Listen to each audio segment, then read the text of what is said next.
आज की दो सबसे बड़ी खबरें पहली खबर यह है कि ईरानी सेना बोली दुश्मन को अपनी सीमा के बाहर ही दफना देंगे। दूसरी सबसे बड़ी खबर यह रहेगी कि ईरान बोला होर्मुज ने युद्ध में बहुत बड़ी मदद दी है। अब इन सारी खबरों को जरा थोड़ा विस्तार से समझ लेते हैं, तो वीडियो को आखिर तक जरूर देखिएगा। पहली खबर यह है कि ईरानी सेना बोली कि दुश्मन को अपनी सीमा के बाहर ही दफना देंगे। ईरान की सेना ने सोमवार को ऑपरेशन मेरसाद की सालगिरह पर बड़ा बयान दिया है। सेना ने कहा कि वो दुश्मनों को ईरान की सीमा के बाहर ही दफना देगा। सेना ने अपने बयान में ये भी कहा, ऑपरेशन मेरसाद जो साल 1988 में ईरान और इराक के युद्ध के आखिर में हुआ था, ईरान की ताकत और देश की रक्षा करने वाली सेना की मजबूती का प्रतीक है। बयान में यह भी कहा गया कि उस समय लोगों को और सेना ने मिलकर मोर्चे पर बड़ी संख्या में हिस्सा लिया था। सेना ने कहा कि मेजर जनरल अली सैयद शिराजी की समझदारी और रणनीति की वजह से ये जीत हमें हासिल हुई थी।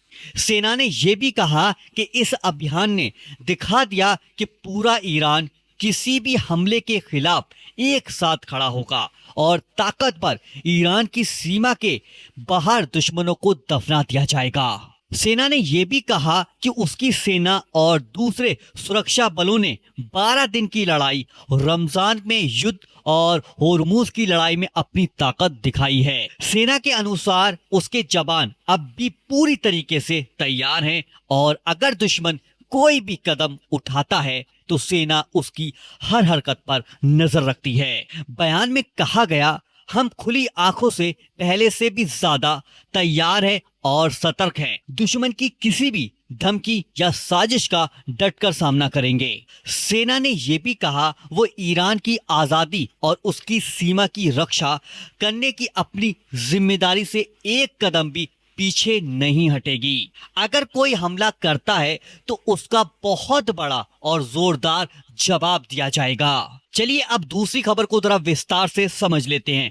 ईरान ने बोला है कि होर्मुज ने हमें युद्ध में बहुत बड़ी मदद की है। ईरान की IRGC के एक प्रवक्ता ने कहा कि हाल ही में अमेरिका और इजराइल के साथ हुए संघर्ष में होर्मुज ने ईरान की सुरक्षा में बहुत बड़ी अहम भूमिका निभाई है। जनरल हुसैन मोहब्बी ने कहा कि ऑपरेशन नस्र 2 के दौरान ईरान ने इलाके में मौजूद अमेरिकी सैनिक ठिकानों को भारी नुकसान पहुंचाया, जिससे वो पूरी तरीके से काम नहीं कर सके।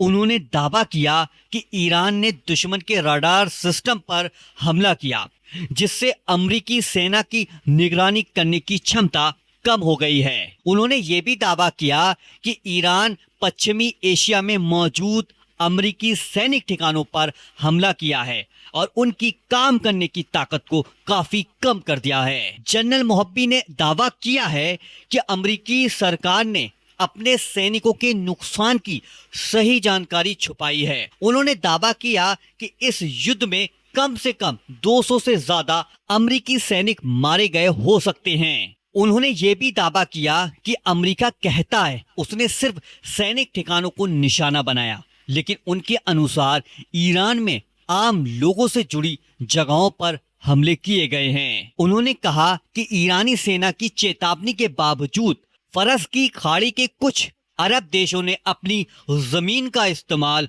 अमेरिका को ईरान पर हमला कराने के लिए दिया है। अपने बयान में जनरल हुसैन मोहब्बी ने यूक्रेन द्वारा ईरानी व्यापारिक जहाज पर किए गए हमले का भी जिक्र किया है। उन्होंने कहा कि यूक्रेन की सरकार का ईरानी व्यापारिक जहाज पर हमला बिना जवाब दिए उनको नहीं छोड़ा जाएगा। तो ये दो सबसे बड़ी खबरें थी। आपकी क्या राय है? आप अपनी राय कमेंट बॉक्स में जरूर दीजिएगा और इसी तरीके के इंटरनेशनल और लोकल न्यूज को देखना चाहते हैं तो चैनल को सब्सक्राइब करें और अपने दोस्तों को इस खबर के बारे में जरूर बताएं, तो वीडियो को शेयर भी कर दीजिएगा।